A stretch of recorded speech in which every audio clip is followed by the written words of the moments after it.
pengacara di nggak mungkin masuk kejaksaan itu hanya untuk mengamankan, tidak dibatasi. Itu biasa itu, karena itu kan tetap dalam status pengawalan kan, gitu loh, ya. Emang standar SOP seperti itu ya Bang artinya? Iya, itu kan diawasi ketat ya, SOP-nya itu saya tetap akhirnya kan dia bisa bicara kan. Halo guys, assalamualaikum warahmatullahi wabarakatuh. Jumpa lagi bersama Indo Layar Digital Reaction ya, tentang kasus Nikita Mirzani ya. Banyak orang memberi tanggapan tentang kasus Nikita Mirzani dengan Reza Gladys ya, termasuk pengacara kondang yaitu Bang Hotman Paris. Jadi apa tanggapan dari Bang Hotman Paris tentang kasus Nikita Mirzani? Langsung saja kita lihat videonya. Dan sidang perdananya Reza Gladys menurut Abang yang meminta atensi gitu Bang. Seperti apa nih Bang? Ya itu kan hal biasa, semua orang yang lagi bermasalah hukum menyatakan hal seperti itu hal biasa, nggak ada yang aneh ya. Tapi tergantung kepada beliau apakah ditangkap atau tidak. Tapi kan ini kan proses persidangan, jadi susah untuk ditampurin. Tapi dia merasa dijebak katanya Bang dalam kasus tersebut. Ya sekarang karena sudah masuk ke proses persidangan, ya sebaiknya kita menunggu proses persidangan. Kita nggak bisa menyimpulkan di awal lagi. Itu aja jawaban saya. Tapi melihat kasusnya sendiri gimana sih Bang? Melihat kasusnya. Oke, kita lanjut ya. Tapi melihat kasusnya sendiri gimana sih Bang? Melihat kasusnya. Kasusnya. Saya nggak mau komentari lagi karena sudah masuk proses persidangan dan dia bukan klien gua. Gitu loh. Tapi melihat sidang kemarin gimana sih Bang? Artinya nyampe juga nih ke meja hijau yang ditunggu-tunggu nih Reza Gladys dan Nikita Mirzani. Gua nggak nggak nguasai kasusnya, kok nanya gua. Tapi dia Bang ngamuk-ngamuk itu tidak diberi ruang itu untuk biasa itu di ruang dalam sidang. perkara orang lagi bermasalah hukum ya wajar dia marah, itu biasa, bisa dimaklumi lah ya, bisa dimaklumi. Kamu juga kalau suatu saat jadi terdakwa juga begitu, Nah, itu maksudnya bisa dimaklumin lah ya. dia kan bilang bukan pembunuh, maksudnya tidak diberi ruang untuk bicara gitu Bang. Apa?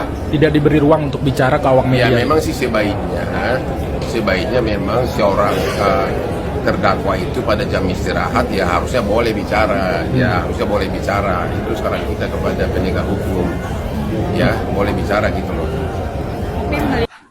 Tapi melihat Nah, itu sekarang kita kepada penegak hukum ya boleh bicara gitu loh. Tapi melihat Niki merasa ketika bicaranya itu dibatasi, bertemu dengan pengacara di Nggak mungkin masuk kejaksaan itu hanya untuk mengamankan, tidak dibatasi. Itu biasa itu, karena itu kan tetap dalam status pengawalan kan, gitu loh, ya. Emang standar SOP seperti itu ya Bang artinya? Iya, itu kan diawasi ketat ya, SOP-nya itu saya tetap akhirnya kan dia bisa bicara kan. Itu saya melihat belum ada yang aneh. Dengan perlakuan Niki merasa perlakuan pihak JPU ini masuk Enggak, itu masih standar gitu loh, masih standar gitu loh. Toh pada akhirnya kan dikasih bicara gitu loh, ya. dari Abang ada pesan mungkin untuk kasus Nikita Mirzani sendiri gimana Bang? Ya kasus untuk Nikita Mirzani karena masih dalam proses persidangan, kita orang luar tidak boleh mencampuri, tidak boleh berkesimpulan mana duluan gitu loh. Biarkan aja dulu proses hukum. Nanti kalau sudah putusan baru kita lihat. Kita masuk yuk. Kita masuk di dalam. Udah? Kamu masuk kan? Apa? Selesai. Apa? ada perubahan Bang. Kita bilang ada perubahan pasal itu. Oke guys, itu tadi tanggapan dari pengacara Bang Hotman Paris ya, tentang kasus Nikita Mirzani ya. Kepada penegak hukum. Ya. Oke, kita coba baca komentar aja ya guys. Nah, pendukungnya Nikmir yang heboh padahal prosesnya masih standar. JPU bermasker aja dibahas ya, bingung apalagi mau dibahas. Abang Hotman tolong bantuin Nikmir, kasihan anak-anaknya. Menyala Bang Hotman, fokus kasus sendiri ya. Dan kata Bang Hotman tadi ya, itu kasus Nikita Mirzani, kita orang luar tidak boleh ikut campur ya, kita tunggu saja hasil dari sidangnya. Oke, kita next video selanjutnya ya. Perjalanannya seperti seperti apa, update-nya seperti apa, aku jujur nggak ngikutin. Nikita Mirzani juga ya teman-teman kita juga sebenarnya, cuma memang aku nggak berani mencampuri anaknya mereka. Yang penting kita berbuat baik aja Ci ya, berbuat baik terus, menanam kebaikan juga, nggak usah terlalu heboh-heboh juga. Ya udah kita tetap kalem aja. Dan apa yang kita tahu ini itu yang kita tuai, prinsipnya di mana? Mungkin Cici sebagai wanita menyayangkan gak yang suami Niki kan single parent ya kan, meninggalkan 3 anak dan sekarang dalam keadaan kondisi terikat hukum lah seperti ini. Gimana? Semuanya kembali lagi ke masing-masing orang.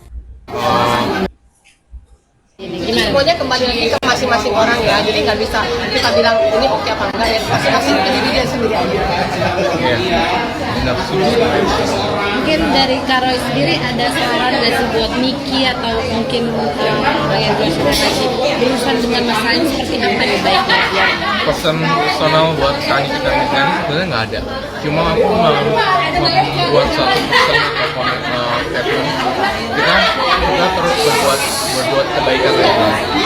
Kita jangan mengulurkan orang. Ada masalah kita makin booster, makin booster, makin panasin. Kita harus berkaca pada diri kita sendiri aja, itu aja. Kita punya urusan sendiri, punya tadi kita semoga urusannya beres, seperti itu ya.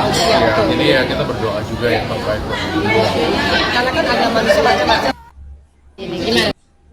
Nah, itu tadi ada tanggapan dari Roy Kiyoshi tentang persidangan Nikita Mirzani ya. Kata Roy, kedepannya akan ada hal gempar apa itu ya, kita juga nggak tahu ya, kita tunggu saja hasil persidangan besok ya. Oke, kita next. Oke guys, itu tadi tanggapannya dari netizen juga ya. Oke, kita akan coba baca komentar sebentar guys ya. Bener banget Bang, yang jadi pertanyaannya pemerintah kok diem saja dengan kelakuan mafia-mafia skincare ini ya. Berterima kasihlah kepada orang pemberani ini. Hanya Nikita dan Doktip yang berani membongkar pembisnis yang tidak sesuai. Tuh kata komentar netizen guys. Oke, kita next. Jadi hari Senin itu ada 2 eksepsi. Pertama, eksepsi yang akan disampaikan Nikita Mirzani secara pribadi. Yang kedua, eksepsi yang akan disampaikan oleh kuasa hukumnya. Yang insya Allah kurang lebih hampir 100 halaman eksepsi yang akan saya bacakan pada hari Senin. Karena eksepsi itu akan dibacakan pada hari Selasa, Anda tunggu. Dan nanti teman-teman akan saya berikan dalam bentuk PDF. Nanti akan saya sirkulasikan ya. Anda nggak usah khawatir, setelah dibacakan Nikita Mirzani, ada 2 eksepsi yang akan saya berikan kepada teman-teman media. Yang pertama, eksepsi Nikita Mirzani dalam bentuk PDF, dan eksepsi yang disampaikan oleh kuasa hukumnya dalam bentuk PDF juga yang hampir 100 halaman. Nanti saya serahkan ke teman-teman media. Saya pasti akan memberikan informasi dengan data, sehingga datang nggak datang bukan urusan saya, kuasa hukum Nikita Mirzani. Itu urusan jaksa penuntut umum. Dan waktunya belum sekarang dia dihadirkan di persidangan seperti itu. Yang jelas dia diwajibkan datang. Oh iya Mbak. Kalau Abang sendiri melihatnya ini saya akan feedback ke belakang tadi ya, ada pertanyaan tadi kan tentang kedatangan dia. Di dalam perkara yang pidana Mbak, ini biar clear ya.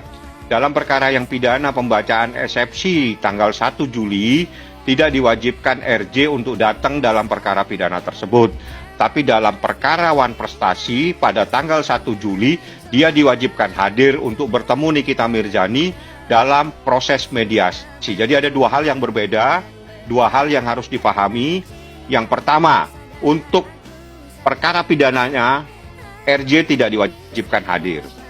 Dalam perkara perdatanya wan prestasi, RJ diwajibkan hadir. Oke? Ada lagi yang ditanyakan? 1 Juli ada 2 datang nggak datang Ismail Marzuki. Tidak pernah ada dakwaan pemerasan, yang ada adalah mencemarkan secara lisan dan tulisan. Ya antara merubah dan menambah kan berarti ada sesuatu yang berubah dari yang pertama. Gimana sih bahasa Indonesianya? Masa kita harus belajar bahasa Indonesia? Ismail Marzuki.